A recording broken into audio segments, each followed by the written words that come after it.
104.7 The Cave, KKLH, Marshfield, Springfield, a proud member of the Kansas City Chiefs radio network. Touchdown, Kansas City! Now, it's time for Ned Talk. Yes, sir, that deaf, dumb, and blind kid sure can play min pinball. I'm Joe Westen, stepping in on this, Thursday. I actually forgot. 3:30, I look down and I go, you know what? I got to be on the radio again in a few hours because we got a Thursday night football game. And I'm joined in the studio by our local king of all media. He brought in a magazine with his sexy picture on the cover. Ned Reynolds, the basketball preview's out. Pick it up if you're into local sports and check out what Ned has to say about the local teams. How are you, sir? Doing very well, thank you. The sun is out. It's a very nice late fall day. There's football tonight with the Chiefs. What more could you want? Baseball not to be locked out. Joined by John Oliver. John, how are you? I'm doing well. Like Ned said, it's nice. I think we're going to have a snowless Christmas again. I remember back in my younger days, we actually used to have some winter weather. I'm dreaming of a snowless Christmas.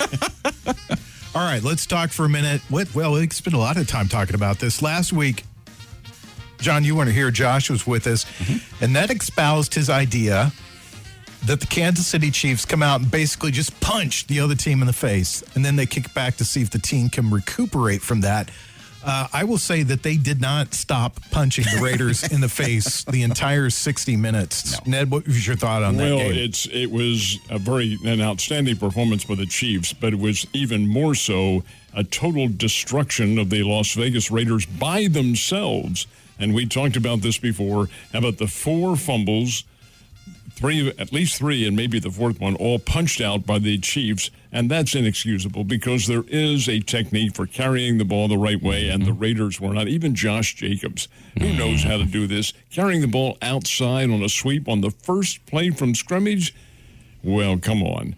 Well, the Chiefs defense did just exactly that. Knocked them in the face, scored a touchdown on the first play. The crowd's going wild, and the Raiders simply never recovered because Las Vegas is not good enough to recover. They quit. They are not playing well. You had 4 fumbles. You had 4 sacks of the quarterback. You had a couple of picks thrown in there. And you had 9 penalties for 85 yards. And you think you're going to play close in this game? Hell no. It was just not a good performance by them. And it was a little bit better than good for Kansas City. It's not so much that they won. It's that the Raiders got terrible. They played an awful football game. So funny story. Sunday's a really busy day for me. So we had the early Ned Talk. Get up, come here, do the show. I go pick up my wife. We go to the store. I always try to rush really quickly through the store so we can get back home and I can watch the game. So I get in the car and the game started and Mitch Holtis comes on and goes, 14:36 to go in the first quarter. Chiefs lead 7-0. I'm like, what the hell happened? I missed the kickoff. What's going on? My wife's like, why are you getting so upset? What the hell? I don't know what happened. And then he recapped quickly that they picked up a scoop and score, and they were off to the races. John, what was your impression of the game last Sunday? Ned and I talked a little bit about this off the air, and I'll say it to everyone out there. Whatever you do, do not give teams bulletin board material. And the idea, as asinine as it was, to meet on the logo for the players' meeting before the game, if you don't think the Chiefs took notice of that, you're not paying attention. They were motivated, and they absolutely wanted to punish the Raiders. And keep in mind, they haven't forgot about that bus victory lap with Gruden last year. So they had double motivation going into this game at home. Chiefs defense played extremely well. That's the big headline. They're still playing well. I think the other big headline of this game, and we talked a lot about it over the last couple of weeks, Patrick Mahomes has not been the Patrick Mahomes that we've seen. Last week, he was showing Patrick Mahomes that we've seen in the past. Should teams in the NFL be even more frightened of the Chiefs now? When they're all together. They are playing all together. Now, we're going to find out how much all together tonight when they play the Chargers. And there's an interesting correlation to me in this one because the Chiefs are compromised with the COVID-19, and we'll be talking about that a little bit later on. But so were the Rams in their game against the Arizona Cardinals. They were compromised, and they came out and played a dominant football game. Well, that is precisely what Kansas City is capable of doing tonight against the Chargers in playing that kind of a dominant football game. They have that level to do it. Now, one of their most dominant players, apparently, I can't say definitely, but apparently is not going to play, and that's Chris Jones. And again, we'll talk about that in a second as far as the new ruling, which hasn't gone into effect yet, but probably will in the next 48 to 72 hours. But the fact is that Kansas City is still a very good football team, and we may see that offense come to life tonight. I contend that they are taking their foot off the pedal and challenging teams to try to keep up with them so that there are no injuries. Now, you can't avoid injuries, but you can do your best to try to prevent them from happening by playing a more conservative football game. And I think, in my opinion, that's what they're doing on offense. They're capable, Joe, of going out and exploding on somebody, but they don't have to, so why bother? John, what's your impression? What do you think about Ned's take on the Chiefs? I think he's dead on, honestly. I think the Chiefs don't have to put on the offensive show at this point that they're used to putting on. The defense has been outstanding now for 4 or 5 weeks, so they can carry that. I think it's taken a lot of the pressure off Mahomes, so he's able to make better decisions. We saw them finally work Hardman back in. He'd been in the doghouse. He had a nice game. Pringle continues to do well. I mean, they're getting the ball everywhere. Josh Gordon even got a touchdown, albeit like a 2-yard touchdown. I mean, they're mixing it up. You can see the trust now. And one, again, I'll bring up his name. I don't think a lot of people give him enough. Look to that rookie center. Oh, yeah. Creed Humphrey is a game changer there. He's allowed 1 sack on the season so far. 1. So, I mean, he is a rookie coming in and playing the way he has. It's Mahomes' confidence level's got to be at an all-time high for this season. So let's stop and talk about this for a minute. We've been alluding to it up to this point. COVID has caught up with the Chiefs this week. Josh Gordon is out. Chris Jones is out. Willie Gay is out. And L'Jarius Sneed is out. Those are all the players that have been taken away from the Chiefs for tonight's game against a division rival. The NFL's been struck hard. 72 players in a 2-day period have been put on the NFL protocol list. And this week, in response to that, the NFL has made some changes in the protocol list. Ned, explain that to us. They have to, because of those players who you mentioned, and just as a quick addendum to that, L'Jarius Sneed is not on the COVID. Okay. He's because he hasn't practiced with the team, so they're keeping him out. The percentage of players who are asymptomatic is 2/3.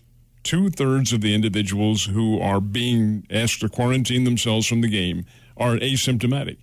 Well, this gang is not right. It should not be the case. Players feeling well, that's maybe some of the overhype that has gone into the whole disease process here during the last 2 years. Yes, the virus is with us, but yes, gang, we all get viri. We are not immortal. Anyway, here's what the NFL has decided. If a player is vaccinated, I do fully agree with that because the vaccinations are here. If a player is fully vaccinated, tests positive for COVID or Omicron or any of the other variants and so forth and so on, but is asymptomatic, if that player remains asymptomatic, is tested daily, and then a doctor decides that the player is shedding a less than infected part of the virus. When you shed the virus, I really don't know what that all means. But the fact is, if the percentage is down, yes, they're allowed to play. It's going to allow for these players who are asymptomatic to come back and play at a much more quick level than has been the case. For instance, I don't know if Chris Jones has active symptoms or not, and I don't know whether or not Willie Gay has active symptoms, nor Fortson, the backup tight end. I think he may have the symptoms. He is listed as being out. Yeah, he's one of them who's not playing. He's the 4th string tight end, by the way. And apparently he is the one with whom they may have had the contact. But be that as it may, it is a virus. We all get viri. No, there is a vaccination now. So if the player is vaccinated and if he is asymptomatic, for instance, if John Oliver tested positive, but you feel great, and you continue to test positive and so forth, but if you are shedding an acceptable amount, you can go ahead and play. I do not know how they make that determination. It seems way too bizarre to me. And we were talking about a little bit before the show went on the air, and Ned and I have very different opinions about the way this all plays out, because I think the big fear for me is that you get somebody that's asymptomatic, but they pass it along to other people on the team and they're not asymptomatic. And a team, let's take the Chiefs out of this equation. Let's pick a team that's middle of the pack, okay? And they lose, somebody comes in, he's asymptomatic, and then they lose 10 players because they all get the virus and then they're all symptomatic. And they're on the cusp of being a playoff team.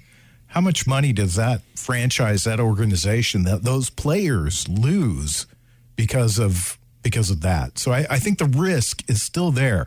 I'm not saying that I think that these variants that we're seeing, what I read about them is, while they're dangerous, they're not as dangerous as the original thing, the original COVID that came out. So I think that there's still the danger is what it can do, not only to a football team, but, a business or anything else. But, Joe, it has happened from the day we were put on this earth. There are viri, trillions, uncountable numbers of viri that float in the air. We all are infected by them. That's why you have the antibodies in your system to ward them off. It's going to happen with this one, too, if you're vaccinated. So why do you penalize a player who is feeling fine? Why did I say, hey, Joe Westen here, he's feeling fine. I bet he tested positive. He can't. No, you cannot have that. But my point to you, Ned, is that I feel fine, but I'm positive, and I come in and I sit in this room with you, and then you get the virus, and you get very sick, and John gets the virus, and he gets very sick, and then we don't have a show. All we've got is me blathering for an hour. Nobody wants to listen to that at all. Dear Lord, if that's the case, I take back everything. Good, yes.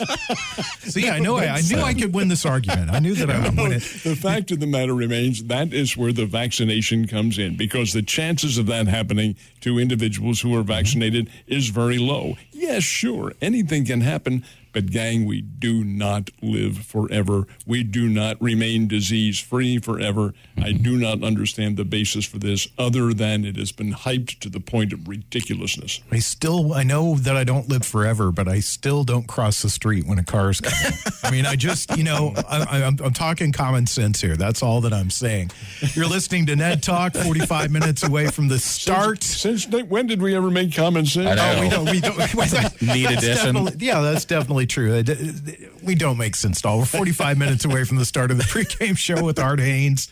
So let's talk about the team the Chiefs are playing tonight, the L.A. Chargers. I got that right. Are you impressed? Can I jump in with a quick late-breaking thing that came across? What are you breaking here? 20 minutes ago, there was an update that Charvarius Ward will likely be unavailable because he has an illness as well. He was a last-minute add to the injury report, so it's just something to keep an eye on. Secondary is going to be pretty lean tonight. It was lean last week, too, but they played a good game, so... We'll see. They do. He's moved to questionable on the list that I'm looking at. Let's talk about the team that the Chiefs are playing tonight, and that would be a very impressive football team this season, the team that is challenging for the AFC West title, and that is the Los Angeles Chargers. I almost said Los Angeles Raiders there for a second.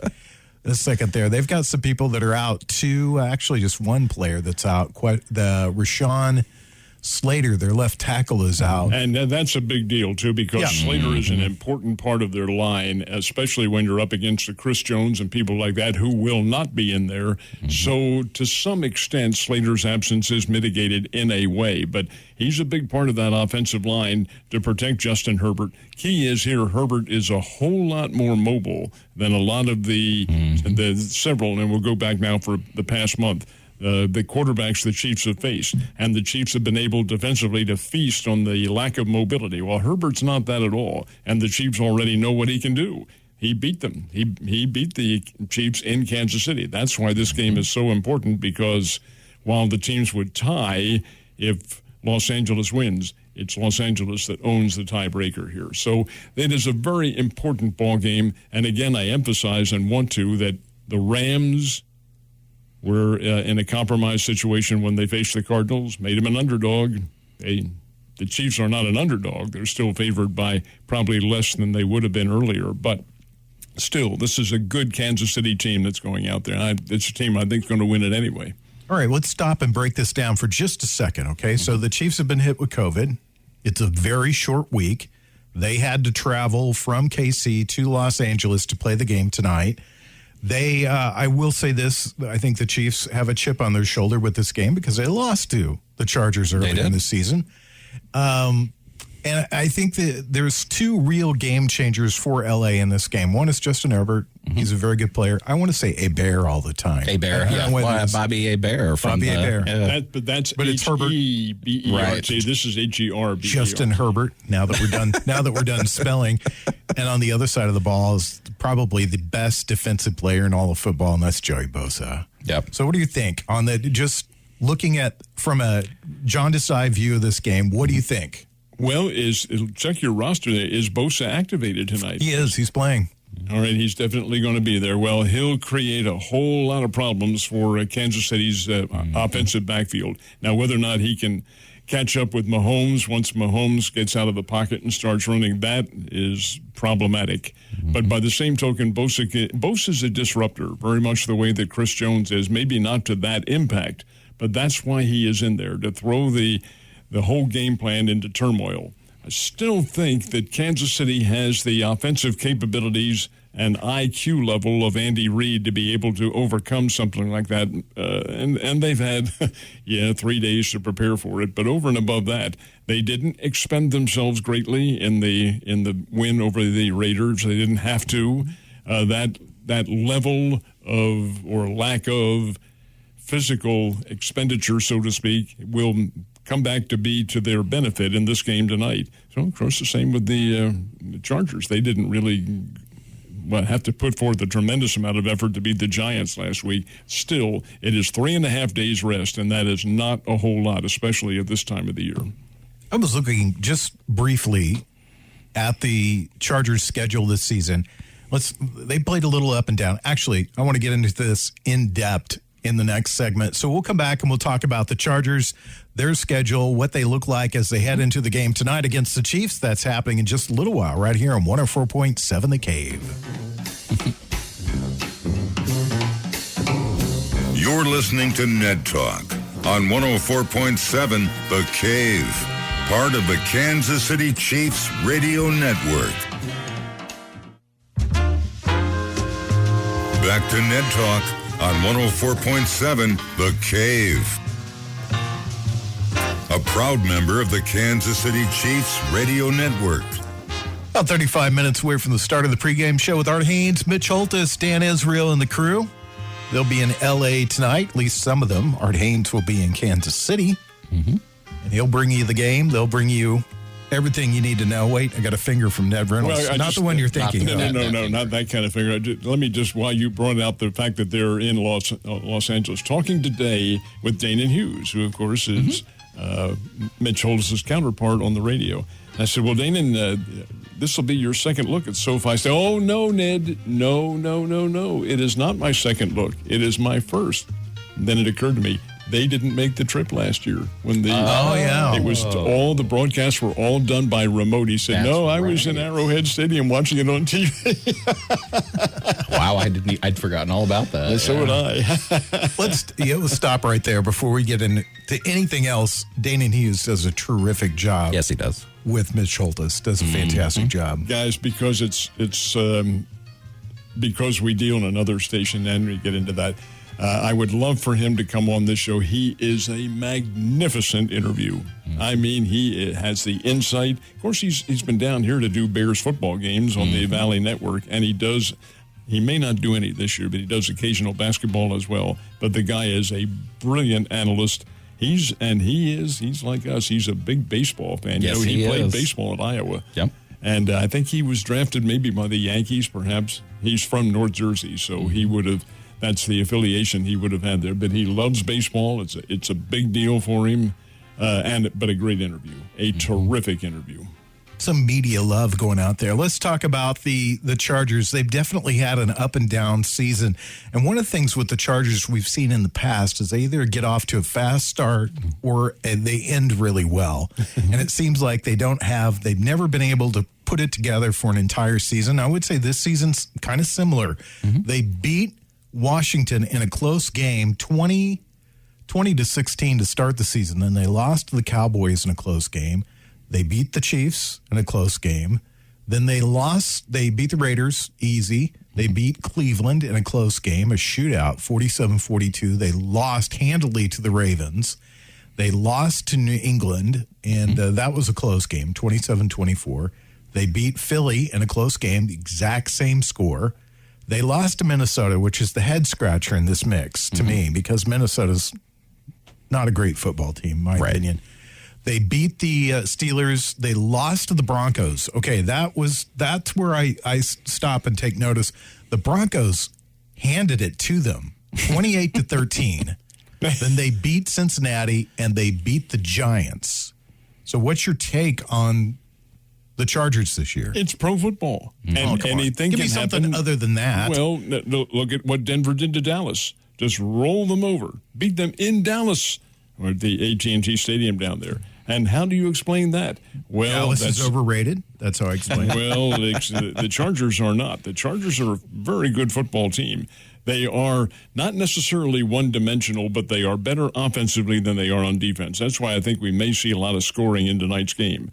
But the fact is that the Chargers ball club with Justin Herbert back there and with Keenan Allen and with Austin Eckler running back, they have a very good offense. Now, can they dent the Chiefs' defense? That we're going to find out tonight. Even compromised, Kansas City's defense is still pretty doggone good and has come on. I think that'll be an interesting challenge, kind of a chess match. But, hey, don't sell the Chargers short. They have come back and they're playing very well. What do you think of the Chargers?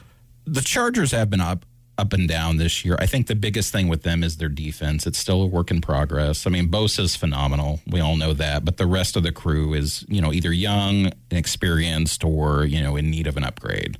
I think that's the biggest reason they've been up and down. Offensively, they can play with anybody in the league. You've got Eckler as your running back. He's tremendous. I was one of the ones at the beginning of the year that said, Justin Herbert was going to have to impress me. He's done so. He looks great in year 2. And then, Keenan Allen, as Ned mentioned, and then don't forget about Mike Williams. And, of course, there have been 19 receivers in the NFL in the last 10 years named Mike Williams. But this one's pretty special. He's likely going to be a 1,000-yard guy. He's already at 920, I believe, somewhere around there. I mean, offensively, they are stacked. So if this ends up being a shootout, it's going to be interesting. But the defense is really going to be key for San Diego. Herbert's had a really good season. I mean, I wouldn't say he's had an MVP sort of season. No. He's played very well. He's a guy that you've seen growth in him every single year. He is obviously the guy for that team. They're playing a little more consistently than the Chargers of old. I mean, every year, this is the third or fourth year that we've done Ned Talk. And every year, Ned in these preseason goes, watch out for those Chargers. Yep. And never pans out. But this year is the year that you would be right. And you might remember, too, they had Phillip Rivers as their QB That's back right. there. And Rivers really seemed to have things under control. But invariably, Kansas City would go out there early in the season and beat the Chargers, and that would take the starch right out of them. Well, that didn't happen this year. In fact, it was vice versa. It was the Chargers who came into Kansas City and beat the Chiefs, who still were missing some of their players, and keep in mind, they had Chris Jones on the other side of the line where he really should not have been. But over and above all that, the Chargers still won. They did it with their big receivers, and those big receivers are bigger than the D-backs with the Chiefs. That makes a difference. Now, are they substantially bigger? Probably not. But they are big and they are physical and they can do some damage. And I do think they will tonight. I think Kansas City's the better team. But over and above all of that, the Chargers are certainly not chopped liver. Right. They don't have much of a running game, though. It's going to be all through there. Well, I mean, I'm looking at the rushing yards for him this season. He's got one 100-yard game. Most of his are between 40 and 50, so I wouldn't call that a running game. No, but it's augmented by the passing. Their attack is much more aerial than it is running, but they can run the football. I think that's what I said. No, that's pretty sure I did. No, what But I you said said was they didn't have much of a running game, and I'm going to disagree with you. They do. Okay, all right. Austin Eckler's a quality runner. All right, if you say so. All right, I'm gonna go along with that. So what do you expect from the Chargers tonight? I'll start with you, Ned. I think they'll go out right away and try to mount a big lead. They want to get a lead on the Chiefs. They want to make the Chiefs play from behind. That is the key to any of these teams. You want to get Kansas City in a rallying point. Can they do that? Well, they haven't had to in recent games, and the ones that they've lost earlier this year. They have, against the Tennessee Titans, for instance, they're down, 27-0, and they were unable to rally in that game. Now, since then, of course, it's been a different show. But the Chiefs have not proven themselves as being a come-from-behind team in the current winning streak of 6 games. They have not been able to do that, haven't had to. Will they tonight? That may be a major challenge for them. What do you think, John? I think if you'd asked me before the injury report, if you asked me 4 or 5 days ago, I would have said that I think it'll kind of be a game of cat and mouse to see who strikes first. I think San Diego will try to attack that secondary big time tonight. Los Angeles. Oh gosh, sorry. Los Angeles. Yep, that's $10. Oh my gosh. Los Angeles, Oakland, Vegas. Yeah, whatever. But anyway, Los Angeles will definitely try to push the issue and see if they can get the defense on their heels. And I think they'll try to take advantage of what they're given with the injuries. So you think the Chiefs come out and play the same way they've been playing? They're going to try to smack the Chargers in the face and kick back and try to win the game just by being the Chiefs. That has been their persona during these wins, is to show who's boss on the field. But remember now, they're away from home. They're in what's going to be a rather volatile circumstance at SoFi Stadium. It'll probably be a pretty big crowd, and there'll be a number of Chiefs fans who are there. But by the same token, I think what they do is come out, depending on whether or not they win the toss. If they do go on offense right away, I think they'll open it up. The Chiefs, the first time they get the ball, they'll open things up. They'll run some big plays, try to get some big plays going by running. I'm talking about the attack. They'll throw the ball and mix things up. But they'll try to exploit their capabilities on offense right away and see exactly what they can do against this team. Turn my microphone off for a second there. Turn it back on now. What do you think, John? I think we've talked about the offensive line. We've talked about Patrick Mahomes. We've talked about the defense. One unheralded hero during this winning streak is the running game. And we can't forget about that because that opens up the rest of the field finally for the Hills and Kelseys of the world. Edwards-Helaire looks great since coming back. He doesn't look like he's lost anything with the injury timeout. Of course, Williams has been good as a backup. And then let's not forget Gore. He broke off what I think was a 64-yard run last week against the Raiders. And you can argue, the Raiders were out of it already. Well, he's still in a foot race, left everybody about 20 yards behind him, and they're still trying at that point. These are NFL players. So I don't think you can state the underimportance of, or the performance of the running game in helping the Chiefs win these ball games. Well, we shall see what happens because the game is on tonight. Thursday night football, usually reserved for a dog, but not tonight. It's going to be a good one. Chiefs and Chargers. We'll have kickoff for you at 7:20 right here on 104.7 The Cave.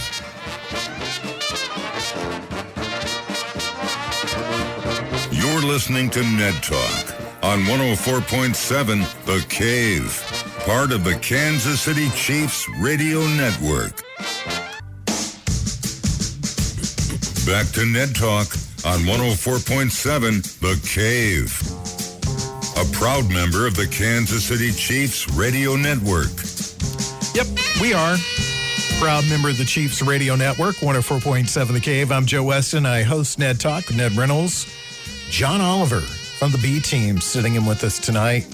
He's the only one that can make it. The other guys, I won't say they're on COVID protocol, but they're on some sort of protocol because they're not here tonight to do the show. So we have a new segment in the third part of our show, which is called The Shot Clock. I ask a question about sports, and I get an answer for 45 seconds. They have 45 seconds to answer that question, then I turn their mic off. And I'm going to ask both of them the same opening question. And that is the following question. We'll start with you, Ned. What did you think of the big sports news today? Urban Meyer was fired by the Jacksonville Jaguars. Start that clock. It is hardly unexpected. You could see this coming. Had he stayed for the whole year, he would have been fired at the end of the year. He's actually firing himself. His whole persona with the Jaguars has been ridiculous. The lap dance to kicking a player.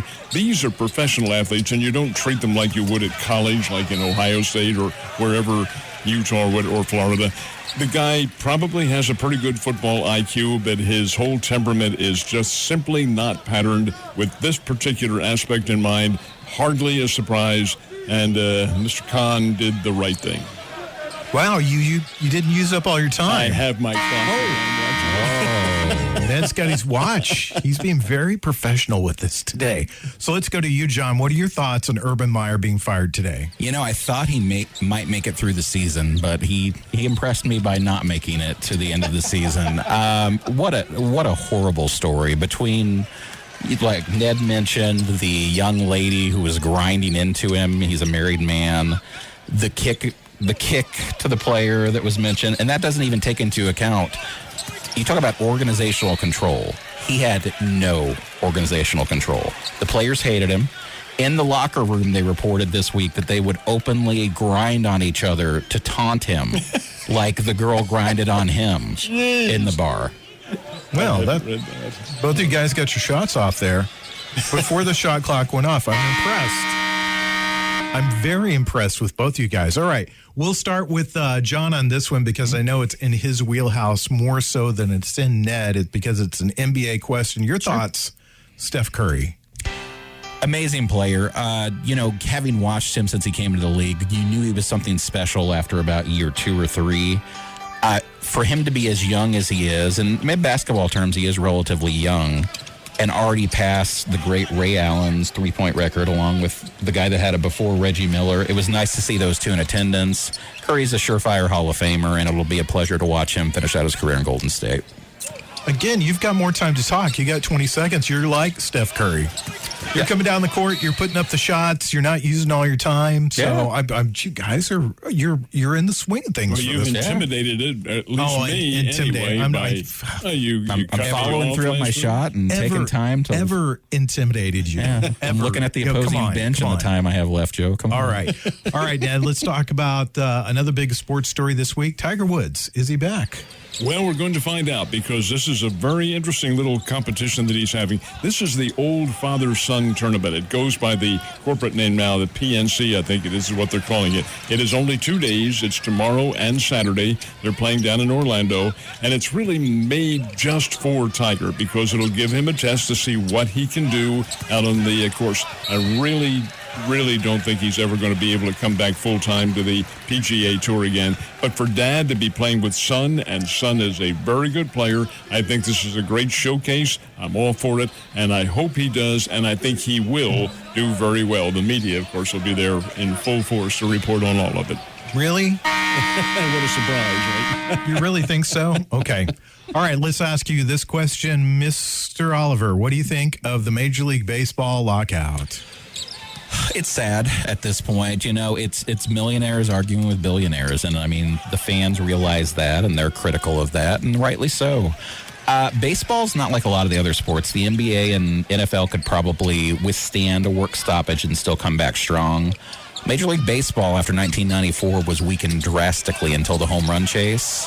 For them to keep the younger fans with this younger generation of players that's around, like Tatis, Acuna, Soto, Vladimir Guerrero Jr., they are going to have to get this done before spring training. If not, I think it changes what we know baseball as today, with the game fundamentally and with the way it's got to be marketed if they try to come back. Wow, I got it off right there as the shot clock expired. Banked in at the buzzer. Right in at the buzzer. I do have something to say about that. I will add in just a minute about Major League Baseball being completely tone deaf. And this lockout proves that. But I want to ask both of you really quickly, we'll do the shot clock on this too, your thoughts on who is the best quarterback rivalry in football right now? Ned, we'll start with you. Okay, it's probably Tom Brady and Aaron Rodgers, I would think would be the two of them. Patrick Mahomes has to fit in with that, but he is of such a different style that I don't think it's fair to make the comparison of the two old pros, Brady and Rodgers, and Brady would have to get the nod from me at this point. He's done it. He's had his team in the Super Bowl and won it. They could be back in the Super Bowl again this year. They're a very strong football team that plays a structured style of football. I really love what they do. Rodgers, well, he's a kind of a free spirit out there. But of those two, I would think that is probably the biggest QB rivalry going at the moment. All right, we'll turn the shot clock over to John, and who do you think? I mean, who's the sexiest matchup of any quarterbacks in the NFL? I think for me right now, a lot of people are going to bring up Mahomes and Herbert, and, tonight may be the start of that. I mean, they've already got a little rivalry. I think right now in the NFL, the hottest quarterback rivalry to me is Josh Allen with the Bills and Mac Jones with the Patriots. Those two teams always have a rivalry each year. It's gone back decades. And, you've got Mac Jones that actually played in a game where he threw one pass and won against Josh Allen, who, is putting up 300, 400 yards week in and week out. I think it'll be interesting to see that duel as it goes on. It's kind of the grizzled veteran in Allen versus the kid from Alabama. And I think it'll be a lot of fun to watch. There we go. The shot clock's off. Let me say this really quickly. Me being on the shot clock, tone deaf. The sport being tone deaf. Last week, it was announced Buck O'Neil was going into the Major League Baseball Hall of Fame, or the Baseball Hall of Fame. He's deceased. Buck O'Neil was one of the best ambassadors for the game of baseball anywhere. And he spent a lifetime keeping a history alive that needed to be kept alive.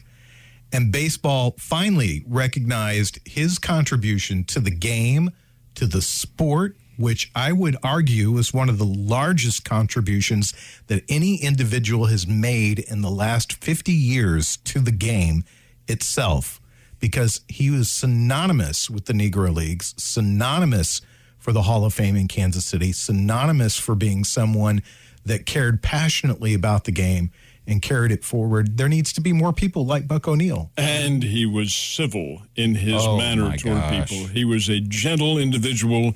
I had the opportunity to interview him on several occasions, and he was nothing but cordial every single time out. Of course, he had a patterned line that he went after, which was always very funny. But the fact is, and I fully agree with you, Joe, he was the perfect ambassador for the game. And while it is late for him to be going into the Hall of Fame, at least he is getting that honor. I'm one of those who believes in the fourth dimension. There is something that we all go to that we don't know anything about. He's there. He's watching this. He will appreciate the recognition that he is going to get. But he's already had it. I wonder how many know this little trivia about him. Who was the first African-American major league coach in baseball? Is John Buck O'Neil. Buck O'Neil. Chicago They Cubs. played a little bit of a story that Buck O'Neil told about Satchel Paige and Josh Gibson before the show last week. I don't know if either one of you got a chance to hear it. Did you hear it? No. A story I never heard before. Of course, Josh Gibson considered to be the greatest Negro League hitter, possibly greater than Babe Ruth. Prodigious power. So possibly greater than Babe Ruth. Nobody knows for sure. Satchel Paige considered to be possibly the greatest pitcher ever. And it's they're in the Negro League World Series. They have been teammates, and Satchel Paige is on the hill, and he's got 2 outs. He's in control. Josh Gibson's would be the third batter he would face. So he walks the next 2 batters. He's got 2 outs. He intentionally walks the next 2 batters so he can face Josh Gibson, greatest hitter in the game. And he says to him, Josh, remember when we came over the hill? Josh Gibson goes, shut up, Satchel. Just throw me the ball. And he's like, all right, Josh, I'm going to throw you a fastball. So he throws a 90-mile-an-hour fastball right by him. And he goes, now this one, next one I'm going to throw, going to be throw it a little bit harder. Not going to throw it quite as low, but I'm going to throw it kind of inside. So he throws him another one, 95 miles an hour right by him. And then he goes, all right, now, this next one, it's going to be a little bit higher, but it's still going to be fastball. Throws a 100-mile-an-hour fastball right by him. Josh Gibson never took the bat off his shoulders. And they said Satchel Paige walked off the hill like he was 7 feet tall. We miss people like that, and that's why we love having Ned Reynolds on our station, because he tells great stories. We'll be back in a moment with Ned Talk. You're listening to Ned Talk on 104.7 The Cave, part of the Kansas City Chiefs Radio Network. Back to Ned Talk on 104.7 The Cave, a proud member of the Kansas City Chiefs Radio Network. About 3 minutes before we turn it over to our Haynes and the crew in Kansas City and L.A., let's get the picks for tonight's game. Ned, who you got? What's the score? Even though they are compromised, I am going with Kansas City tonight. They played well. I really think player for player, they are a slightly better team than the Los Angeles Chargers. Now, again, the Chiefs are down. They're missing a lot of their key players, especially on defense, but not on offense. And this may be the night that the offense opens up and starts doing some things. So I'm going to pick Kansas City to win this one. I think there'll be a lot of scoring, but I like the Chiefs. We're going to call it 34-28. I think it'll be a high-scoring football game, but I do like KC to win it. Let me ask you this question quick before we go to John. Would you be surprised if the game was a blowout in the Chiefs' favor? No. Okay. Would you be surprised if it was a blowout in the Chargers' favor? Yes, a little bit, because I don't think Kansas City would permit that to happen. Keep in mind now that Jones and Javarius Ward and Willie Gay are out of there. That's 3 players. Yeah. This is still a pretty damn good defensive team. That doesn't matter. There's still good defensive players out there who can play, and I really feel like the Chiefs are better man for man. What do you think, John? Well, I went to my source of authority, my father, Ed Starkey, before this. I just talked to him on the phone in the parking lot before I came in. So we're going to go 35-27 Chiefs. I do think this will be a high-scoring game. Is Ed a Chiefs football Yes, fan? he is, absolutely. So you're taking it one more and one less than me. 34-28, and you're 35-27. That's right. That's good.